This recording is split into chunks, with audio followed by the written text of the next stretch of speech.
Good morning, everybody. This is Andrew Cole with East Orlando Chamber of Commerce, and we've got another great webinar today. Today we have Kellyanne Smith, and she is talking about money-saving tips for survival during COVID.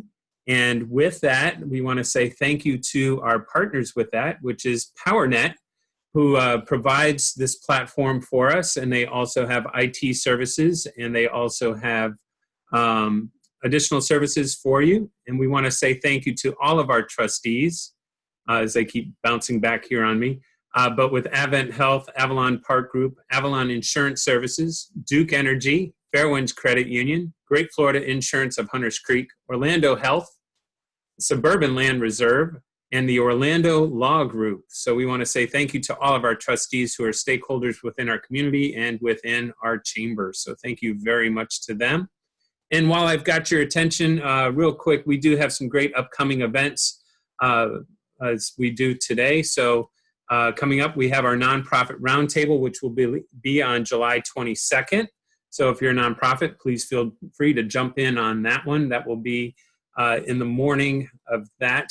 We have coffee with our latte with a leader, which has Carlos Guillermo Smith. He's District 49 representative for the state of Florida on that. And then also we've got a fun one here on the 30th at 11:30 a.m. for Victory Gardens, Americans' Pandemic Garments, and How to Create Your Own. And that'll be 11:30 on the 30th. And for those of you in District 5, which is the northern side of north of Colonial, we held a debate last Tuesday, and we'd love to have if you're interested in hearing what the candidates had to say, please join us for that. You can find it on our YouTube channel and also on the front page of our website if you'd like to hear what our candidates are proposing and what their stances are for different issues relating to businesses and East Orange County. So check that out with a debate for the 2020 debate. So without further ado, I want to introduce our speaker this morning, Kellyanne Smith. And I want to do this, bring her on so that she can take over for us and make her the featured person here. We're going to take questions as they go throughout. So if you can mute your mics, but feel free to put them in the chat column and say hi to everybody if you have questions. And we're going to share one of our websites here a little bit later when she kind of introduces that part. So I'll jump in and you can see some of the things that she has to offer on that too. So Kellyanne, welcome, and thank you for being here today. Yeah, thank you for having me. I'm excited to be here. My name is Kellyanne Smith with Freedom in a Budget. I'm on YouTube and then on my website as well, freedominabudget.com. And I have been in Florida now for 13 years. I live in Boca Raton area, Florida, originally from Massachusetts, but that is way too cold up there, and Florida has stolen my heart. Just a little bit of background about me. I have not always been good with money. I had to learn the hard way. Probably about 7 years ago now, I had my car repossessed, student loans in default, paycheck to paycheck, constantly overdrafting on my accounts, and had to learn money the hard way. And I said enough was enough, and I'm going to study money. And it's just been totally changing, since then. And now I teach people money. I do private coaching. I'm on YouTube. I've been on YouTube for 4 years now teaching. I've been on CBS Evening News, CNBC. I won the best finance blog of South Florida, which is super exciting. So I have learned money, but learned it the hard way. So today I'm going to talk to you guys on just some money tips for surviving COVID. I know that, it's been such a struggle for so many people. My husband and I went through a $20,000 pay cut just from COVID alone this year because of pay cuts, 401k, withdrawal matching and everything. So we've had to practice what we preach and put it all into practice. So I'm going to give you some tips on dealing with pay cut, dealing with layoff, anything like that. Also some grocery tips, some tips on how to get your grocery budget under control and save money with your grocery budget, how to cut $500 from your budget today if you needed to, what you can do, and then also some basic tips on just setting up a budget. I do have a resource page for you guys on my website, freedominabudget.com/Orlando. And it has some great links in there, some free resources. I have a budget template that I'm going to be giving away to you guys for free that I typically sell on my website. It's an Excel budget, as well as a free 7-day meal plan that you can get in there as well. So that is all there for you guys. So first thing is saving money on your groceries. And typically the grocery budget is the third most expensive line item in the average person's budget, right up there with transportation and housing. Is food is number 3, which is crazy. And it's, you know, it's a big expense that a lot of people have, and a lot of people are like, well, it is what it is. I have a big family. There's nothing I can do about it. I spend, you know, $1,000 a month or $800 a month for my family, and that is what it is. But there's a lot of little things that you can do that are going to make a big difference in cutting your groceries. And as I'm giving you these tips, my biggest tip is just to remember that your journey is your own. Don't compare yourself to other people. I personally always recommend people spending $100 per person a month. So if you have a family of 3, $300 a month. We have a family of 5, $500 a month. Now, some people are like, holy cow, it's 3 of us and we spend $1,000. How am I going to go from $1,000 to $300? That's crazy. I can't do that. And what I would say to that is, don't compare yourself to others, number 1. And number 2 is don't make it needs to be cut this month. Cut a little bit each month, you know, cut $25. Make it a challenge to cut $25 from your groceries this month. See ways that you can do that. Once you get used to that, cut another $25, $30. Get used to that for a couple months and then cut until you're where you want to be. Don't go all or nothing. Another thing is, you know, people will talk about cooking from scratch, and cooking from scratch is going to save you so much money. Yes, it's going to save you a ton of money, but if you're not used to that, if you're used to getting takeout every single night, you know, as you get home from work at 8 o'clock at night, that's just easy. And then people expect you to cook a full-on meal that takes an hour and a half to cook. That's just not reasonable. That's not, you know, a good lifestyle. So find things that you can do that'll still save money from takeout or eating out or different things like that, but aren't cooking from scratch, and are things that you can do. You know, maybe there are those meal services, you know, like the HelloFresh, something like that, or the prepared foods at Publix, different things like that, where they have all the ingredients, they have them ready to go. You just have to put them together.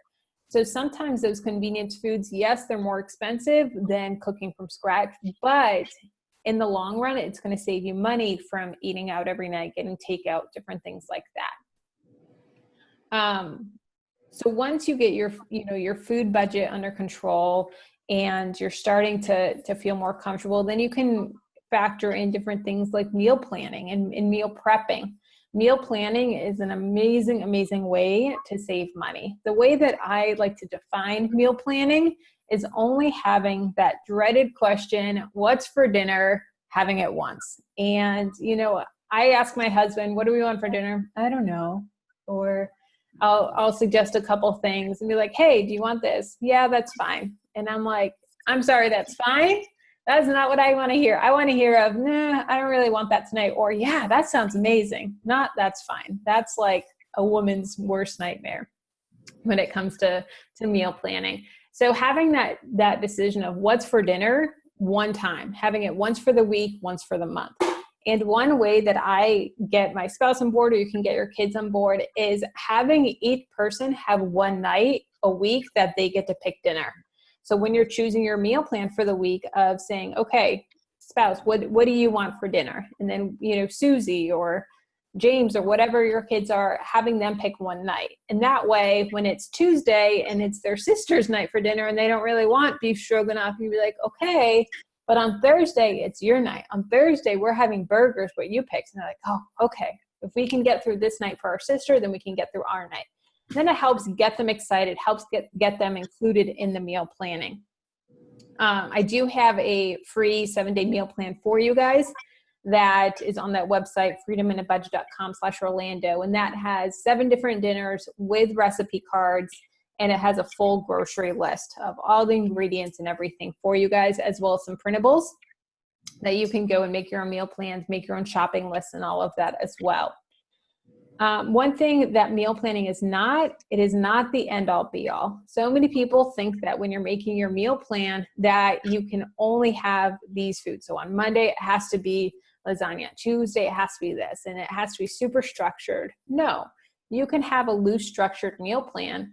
Say life happens, say a meeting runs late, say someone gets sick or whatever it may be, you can move around those nights and just having those meals on hand and ready to go.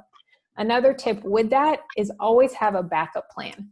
So we always have food in our freezer, in our pantry, that say something happens or say we couldn't get the ingredients that we needed, we can always make a meal within 30 minutes. We always have frozen chicken breasts in our freezer that we can throw in the Instant Pot and have some rice or some pasta on the side and a frozen veggie. That's food on the table within 30 minutes without having to think about it. Always have something on hand that you can make for dinner in 30 minutes or less. Even it maybe, frozen chicken nuggets for your kids or something like that. It doesn't have to be something super fancy or the healthiest dish, but just something that would prevent you from being like, oh crap, we don't have anything, we need to go get takeout. No, you can always make something happen and always make it work. Next is to keep an inventory of your pantry, keep an inventory of your freezer. What foods do you have on hand? And then when you're making your meal plan, try and find recipes around those ingredients. And that's going to help cut down the amount of groceries that you're having to buy, the amount of food, and it's really going to help cut down that cost and then help cut down food waste. So that you're not digging through your freezer in 3 months and then you're like, oh crap, this is freezer burn, this is not good anymore. So Kellyanne, with you said with a inventory of your pantries, do you keep like a running list in the kitchen? Is that what you recommend for that? Or do you scratch it off, or you take a whole inventory and as you use it, just go into a little more detail if you could. I'm kind of curious on that one. Yeah, absolutely. I actually have, I have a course on saving money for groceries where I go like super detailed. It's a 30 video course that's all condensed in self-paced course that you can go through in 2 hours. And it has a full workbook with it as well with printables. And in there I have printables for freezer inventory, pantry inventory, seasoning, and fridge inventory. And then you can write down, I have, 3 pounds of chicken breasts. I have 6 cans of stewed tomatoes in my pantry. I have this, and then you can cross off as you go and then work your meal plan through that. And actually I have you guys a discount code for you as well for Groceries 15 for $15 off of the course as well. And that's all in that resource page. But yeah, we always keep a running list of what do we need. And then that also helps of when we use it up, then we can put it on our grocery shopping list for, hey, we ran out of this. We ran out of sour cream. We need to put sour cream on the shopping list. And just having that ongoing shopping list, not rather than like, okay, I'm going to the grocery store now. What do I need? I like to make it because then it's going to help you go multiple times. That's another thing, is really get in the habit of going to the grocery store only once per week or once every other week. I know some people that go every single time they cook dinner, they go to the store. They're like, oh, what should we have for dinner tonight? Oh, okay. We'll run to Publix and we'll go and get these items. But when you're doing that, not only is it wasting your time because you have to travel there, wait in line, do all the shopping, all of that, but it's also going to increase that impulse purchase. As you're walking down the aisle, ooh, that looks good, or ooh, this is on sale, or whatever it is. Each time, if you pick up 2 impulse purchases, that's going to blow your grocery budget out of the water. So that's a big one. And then always having the backup plan, like I said. So that is just a few tips on saving money on groceries.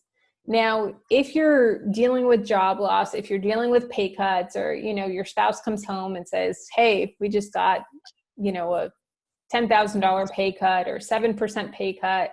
And, how do you deal with it? How do you deal with it? I remember when my husband got his pay cut, and it was a doozy. It was about $15,000 that we were going to be getting because of COVID. And little did I know that I'd be getting a similar pay cut just a few weeks later.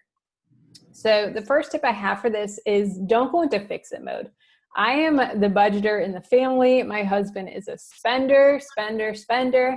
And, if he thinks that if he has $100 in his pocket, that's $100 to spend versus planning for it. And we are complete opposites on the spectrum. So him, especially as the male in the relationship, he wants to provide. He wants to provide for his family. And it was a big hit for his ego of how do I deal with it? How do I, you know what I mean? And me, I want to be like, okay, let's cut this. We're going to cut that. We're not going to go out to eat. We're not going to do this. I can do it. I can make up this $10,000. We got this. But instead I was like, okay, I'm going to give him space. I'm going to give him time to process. And a lot of times they're going to be quiet. They're not going to say anything. They're not going to want to talk about it. And I was like, I'm a talker. I need to talk through it. And my husband actually came to me a couple days later and was like, I really appreciate the way that you handled that, because I was expecting to come home and you just going into complete fix-it mode. And I wasn't ready to handle that. I wasn't ready mentally to deal with that. So really just give them their time, let them process it, and let them be the ones that come to you when they're ready to talk about it. Next is rev up your side hustle. What can you do to bring in more income? What can you do on the side to make up for that income? Is there things around your house that you can sell? Is there little side jobs that you can do? Is there, watching some kids on the weekend or something like that? Or anything that you can do to make some extra income is really going to be helpful in balancing that out. Next is getting on a budget. Getting on a bare bones budget. This is number one. I personally believe that everyone should be on a budget at all times. Even, millionaires should be on a budget. And what that is just keeping track of your expenses and you being in control of your money versus your money in control of you. That's why I named my YouTube channel Freedom in a Budget, because so many people think that budgets are constricting, but no, they give you freedom. When you are in control of your money, you're able to do amazing things with your money. So I always recommend a zero-based budget. So what that means is at the top, you're going to include your income, and then next is going to be all of your expenses. And you want your income minus your expenses to equal zero. So if you have any leftover money, then you want that to go to a specific goal, whether that goal be savings, paying off debt, investing, whatever it is. That $200 left at the end of the month, that needs to go to that goal. If you don't have money left over and you're in the red, that means you need to cut. What can you cut from your budget? What can you cut? And making sure that it equals zero. And that's all before the month even starts, planning out your month before it starts. Then tracking all of your expenses. I'm in my budget every 2 or 3 days and then logging all of my purchases. I just go into our cards and log them all. If you're in there every couple of days, it takes 5-10 minutes. If you wait to the end of the month, it's going to take an hour. You're going to hate it. It's just going to be terrible and you're not going to want to do it. And if you wait to the... Yeah, no, we had a question come in. I didn't want to interrupt you. You're on a roll, but somebody had said, do you do this on an Excel spreadsheet, or Yep. you have a program you use? What is there a key for using that? Yeah, I have an Excel spreadsheet and it's on that page, the freedominabudget.com/Rolando. It's an Excel template, has all of the formulas there for you and everything. It's a free there. It's on my shop, and then use the code Orlando and you'll be able to get it free through the end of the month. And then, so if you're waiting to the end of the month to track all your expenses, then it's also too late to cut back. So say you planned $600 for groceries for the month, but you tracked all your expenses and you tracked all your groceries and you're like, oh crap, we spent $700. Oh, well, nothing I can do. No, if you track them every other day, every couple of days, halfway through the month, you can see, oh crap, we're already at $400. We need to cut back. Let's have a pantry challenge. Let's eat from our fridge. What can we do? I went 3 weeks during quarantine, the beginning of quarantine, without going to the grocery store. And I was just always in the habit of going every single Saturday to the store because that's what you do. Like, you go to the grocery store every week. But when quarantine happened, I was like, I don't want to go to the store. I don't want to put myself in danger. I don't want to leave the house. I went 3 weeks, and I honestly probably could have gone a little bit longer. And, we don't have a deep freezer or anything like that. We just have a standard fridge, freezer, and pantry. And it's amazing the food that I was able to find in there. And I was like, ooh, I got steaks in here. I have ribs. I've got wings in here. I've got all sorts of yummy stuff that I can make meals on. So we got a couple other questions jumped in here. One says, during COVID, do you recommend focusing on debt or savings if you had extra money in your budget? Great question. It all depends on you. It depends on, where you're at. I always recommend to have at least 1 month's worth of expenses in the bank, 1 month as an emergency fund. If you have that, then I would start to go on to paying off debt. If you don't have 1 month, then I would recommend getting an emergency fund, getting something going. After you're, paying off all of your debt and everything like that, then I would work up to building 3 months to a year's worth of an emergency fund. I always believe in having a hefty emergency fund, especially with what's going on in the world right now. They've already called it, we're already in a recession right now, officially. And so, who knows what's going to happen with the economy? Who knows, what's going to happen? It's going to be a hard couple of years now. So really having that emergency fund and lowering as much debt as you can, that's going to be huge. So just there's a couple more that just jumped in on that. So with that, would you make just to go back, make that a line item if you have things that are left over and put that as the emergency fund to put money in if you wanted to save for that? Yeah. Would be a recommendation? Yep. I would put that as a line item into your budget, and also in the budget that I have also has a debt section as well. Okay. And then we have, do you wait to start cutting back or sit down right away to determine what is not necessary? Is groceries the number one item that goes? What about subscriptions, prescriptions, cable, et cetera? Mm-hmm. Yep, we're actually going to talk about all of that in the next section. So stay tuned. And did the same thing in the beginning. I went from about 5 weeks, spent about 50. Okay, never mind. That was just a comment. Sorry about that. I wanted to make sure it wasn't another question. Sorry, I hate interrupting you, but we're kind of going. No problem. And when you're creating your budget, you really want to focus on, the bare minimums at first, and then you can add in the extras as well. So focus on the 4 walls. So the 4 walls are housing, transportation, food, and utilities. Those are most important, that you can, put food in the table. You can keep your, transportation, and you're paying your bills.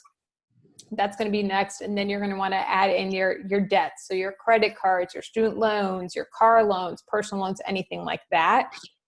I also have a video for you guys on a spending analysis. And I also have a spending analysis template as well.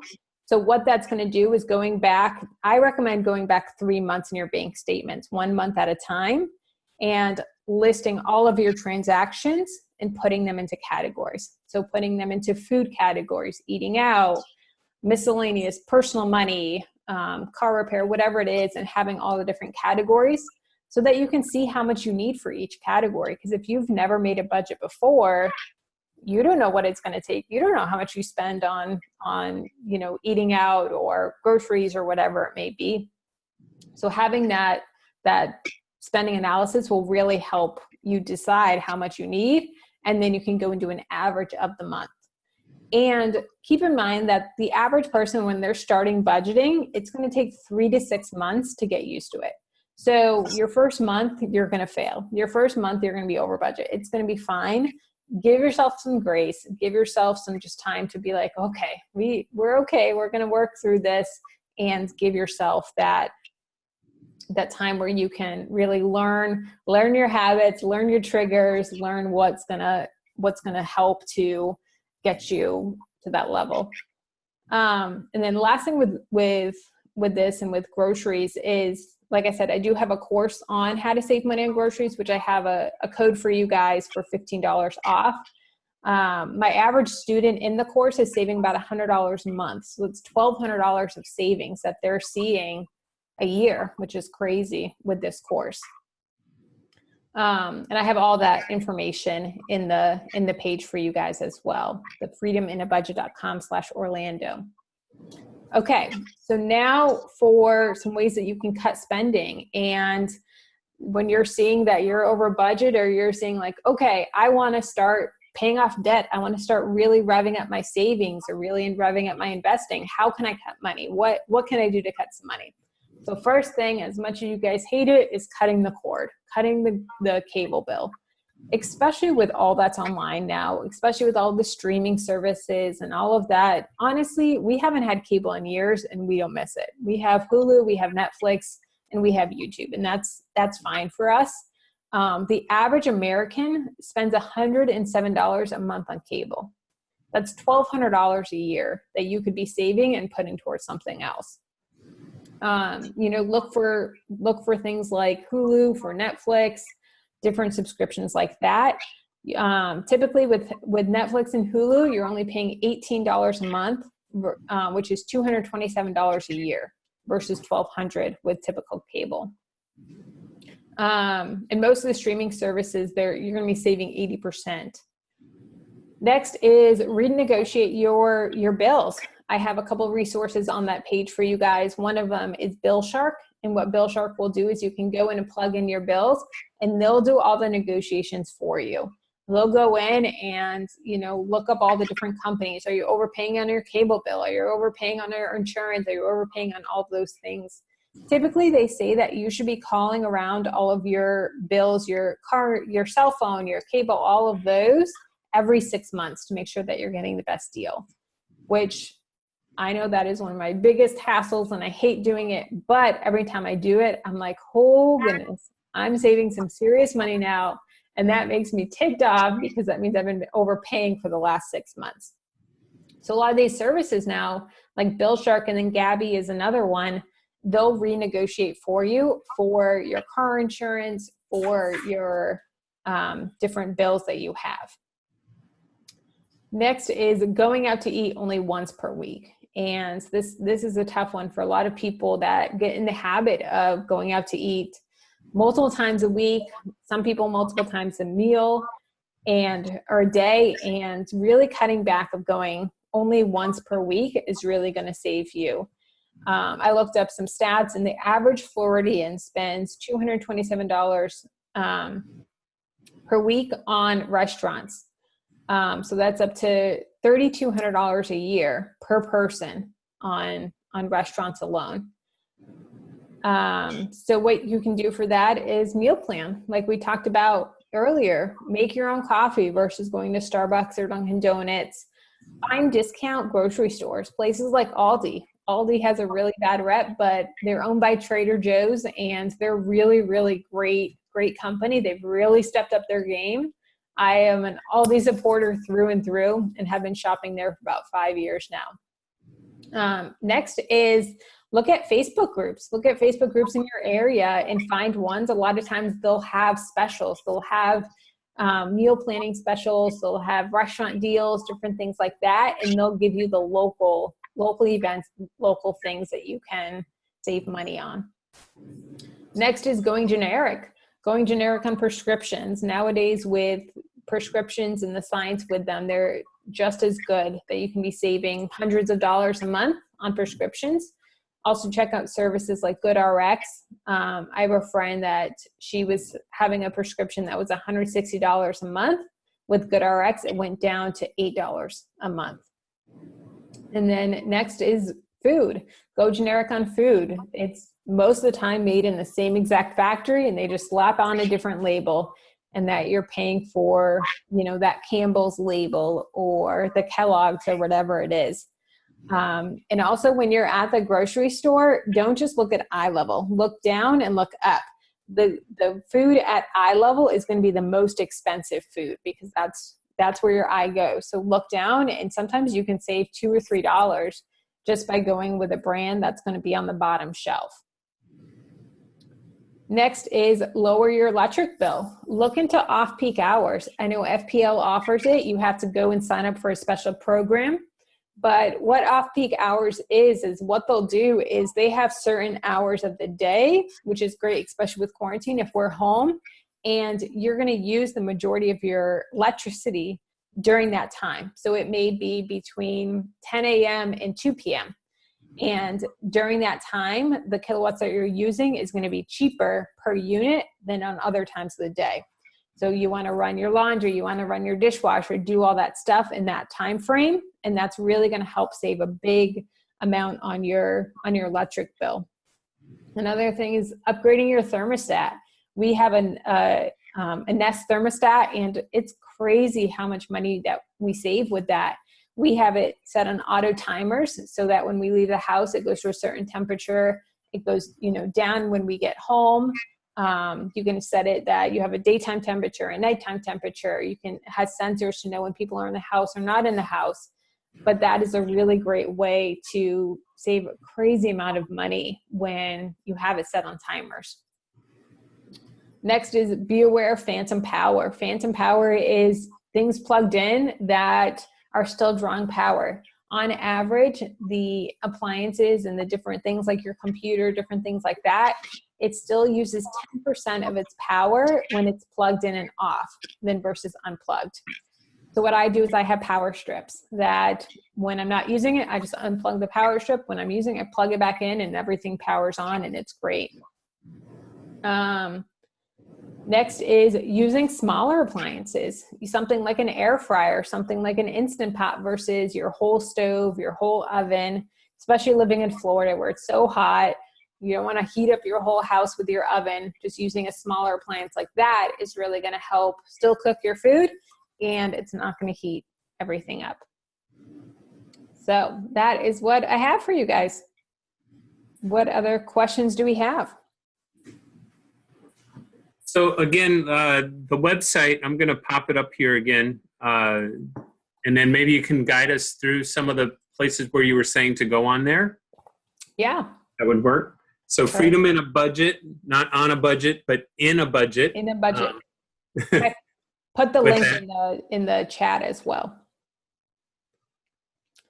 So this is where you would go. And then you talked about, where do you find the budget template? Where can people find those? Yep. The budget template, if you scroll down, everything's going to be on this page, and then you can go explore the website as well.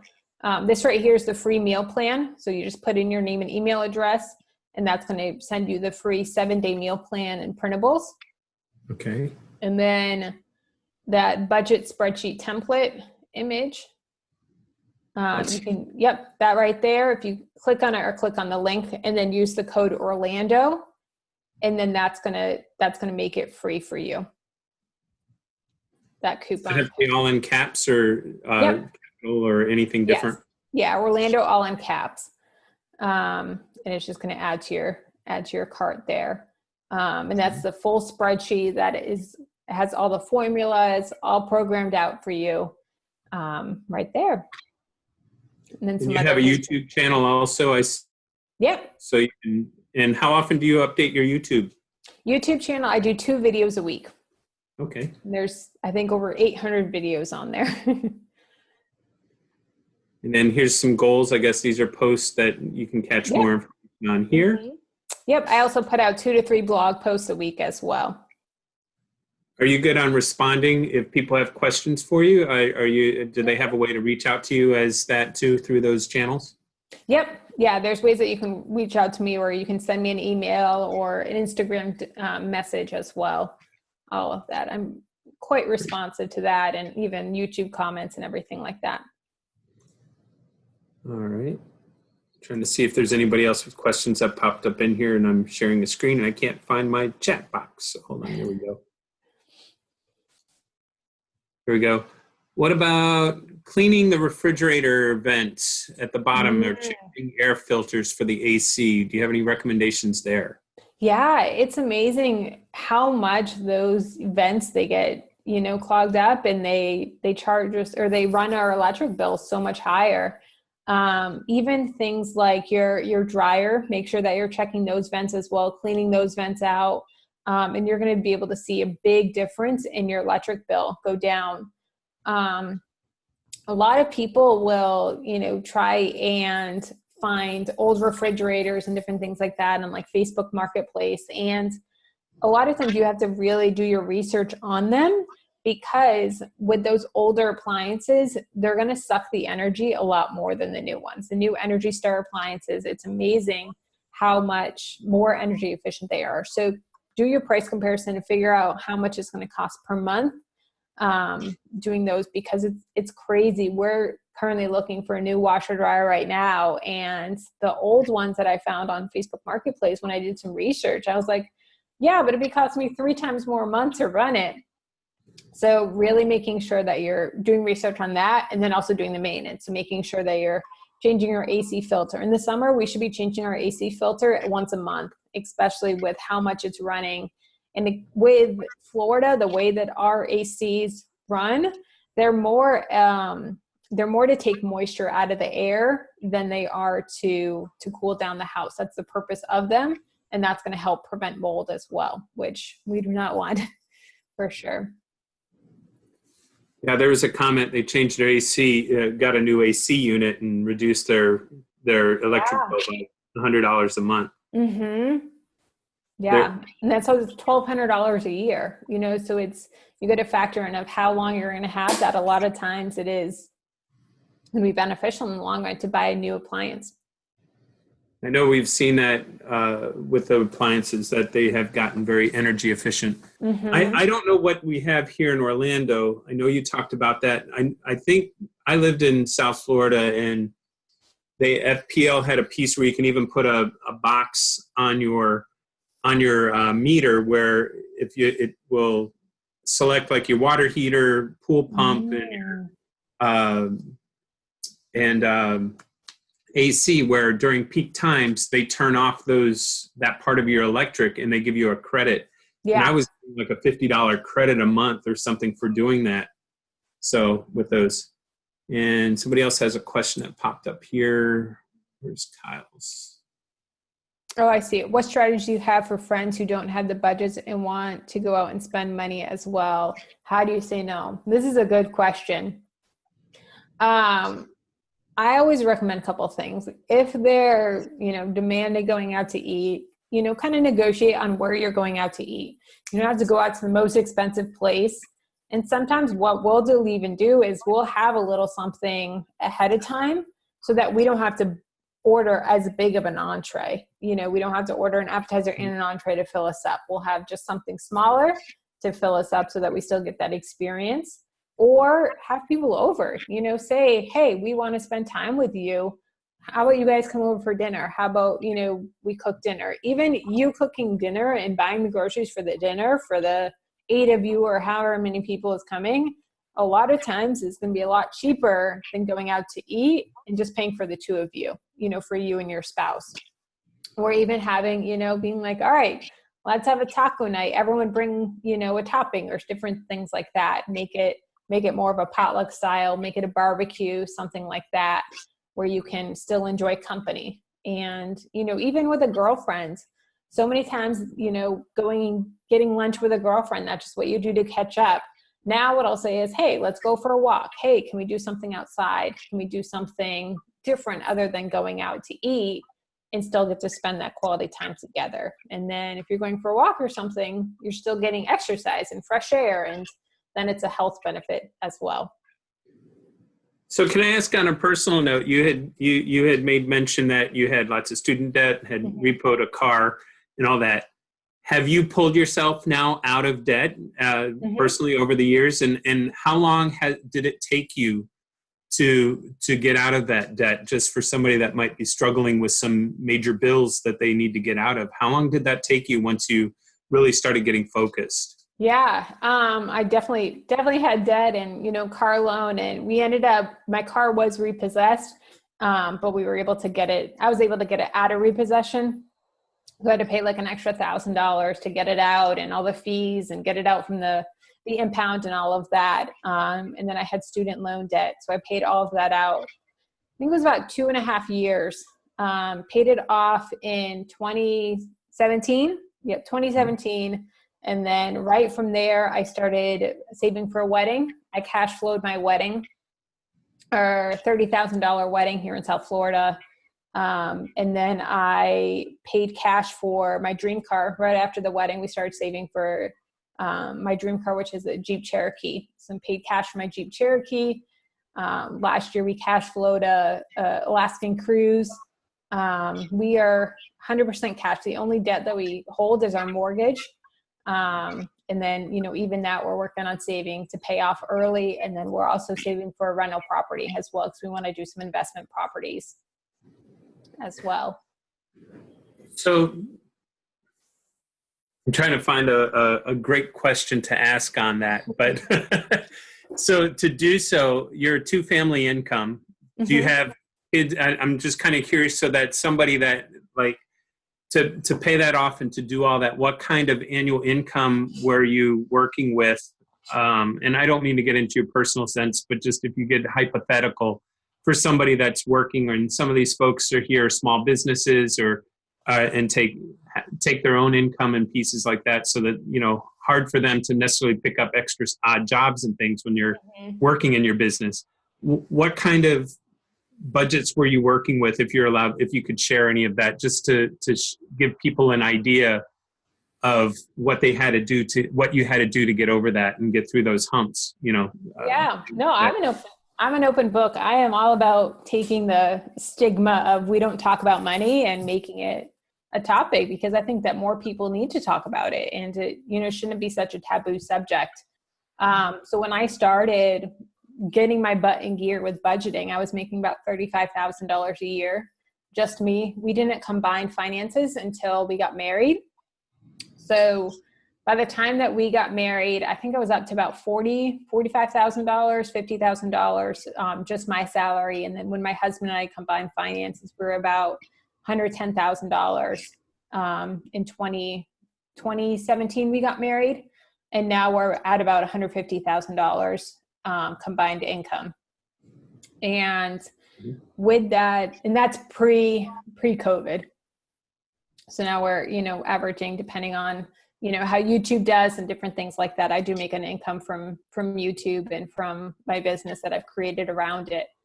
But, I really believe that you can make big changes even on a small income. When I started budgeting at $35,000 a year, a lot of it was my spending. A lot of it was, getting on that budget. And I remember when I got on my first budget, I felt like I got a $200 a month pay raise, because there was every single month, there was $200 left over that just happened to go out the door with this purchase or this purchase or this car repair. And it was amazing that when I started being intentional with my money, I was like, oh, there's money here. It's just me not spending it properly. It's just me not doing what I need to do with it. And so when you're in control of your money, when you're the one that's telling your money what to do, it's amazing the progress that you can make. And it's amazing little things that you can cut, little ways, side jobs that you can pick up, especially if you're ready and willing and, being out there to do those side jobs. They'll come. Sometimes it sucks. Sometimes you don't want to, you want to rest and relax on the weekend. But when you're serious about, I want to pay off this debt, you making those sacrifices, they're so worth it. And those opportunities will come for sure. I think a fear that a lot of people get is that, I'm going to be tightly constrained and eating rice and beans for the rest of my life, in a sense, and or with, okay, I have this, and then I put it all into savings, and there's no fun to be had, if that makes sense. And how do you help people get over that fear of, geez, I made a zero budget, but I had $200 left over, so I put that into savings because I want to pay off the house or pay this. Yep. And so you feel like you're living like a pauper, if that makes sense, to do so. How do you help people through that? But a couple of things with that. And first thing is coming up with your game plan, coming up with, okay, how long is it going to take me to pay off this debt? How long am I going to be living this frugal lifestyle? Is it going to be a year? Is it going to be 2 years, 5 years? How long is it going to be? So that you can have that end goal in mind. So it's not, this is going to be the rest of my life. It's going to be, I can do this for 6 months. I can do this for a year, for 2 years, whatever it is. And figure out, okay, if I get my income level to this much, if I get, these raises or bonuses or whatever it is, or side jobs, or I'm able to cut, this is what I need to hit that goal. And then also keep in mind your goals. Keep in mind of, because my husband, he's a spender. He didn't like living that, frugal lifestyle. And when we got married, we were living in an apartment. And so I said, okay, do you want to go out to this fancy restaurant tonight? Or do you want to put that towards buying a house? And, we bought our first home last year.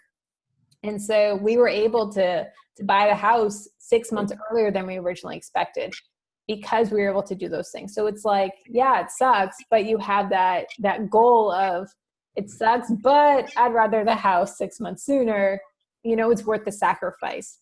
And there's a guy named Ramit Sethi, and he teaches this concept that I absolutely love, and I live my life by it. And that is paraphrasing, but what he teaches is that I'm going to spend extravagantly on the things that I love and cut relentlessly on the things that I don't love.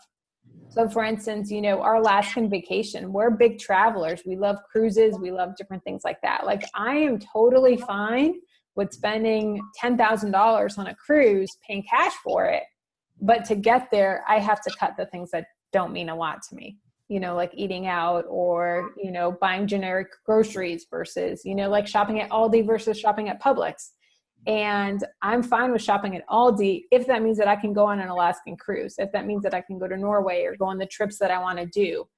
To me, that's worth the sacrificing. So many people will think like, oh, Kelly, you're so frugal. Kelly, you're cheap. You don't spend anything. And it's like, no, like, I'm going to spend a lot of money, give away a lot of money.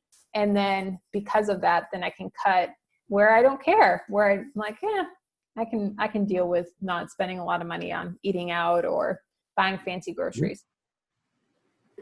Great. Are there any other questions coming through? I haven't seen anything here. If anybody has anything else, is there a good way that people can contact you too? Yeah, if you want, I can add my email address to this page after we get off the call. So you can just send me an email, freedominabudget@gmail.com. Yeah. And then YouTube and my website as well. Well, great. Well, if I'm not seeing any more coming through, I'm seeing some thank yous there. We'll let everybody have an extra 10 minutes to their day that they can work on their budgets or put a plan together. So, Kellyanne, really, thank you so much for being here today. We appreciate. And if anybody is interested, go to freedominabudget.com/Orlando, and then use the promo code Orlando if you're checking out on anything there. And she's got some discount codes. So if you want to get those templates and things that are there, that would be a great way to use that. Yeah. So, well, wonderful. And good luck to you on everything that you're doing. I think this is a great feel-good story too of inspiring people to do better and to make them be able to think differently. So really appreciate. So thank you very much for your time today. And we look forward to seeing you all again. So have a great rest of your day, everybody. And thank you much for joining us.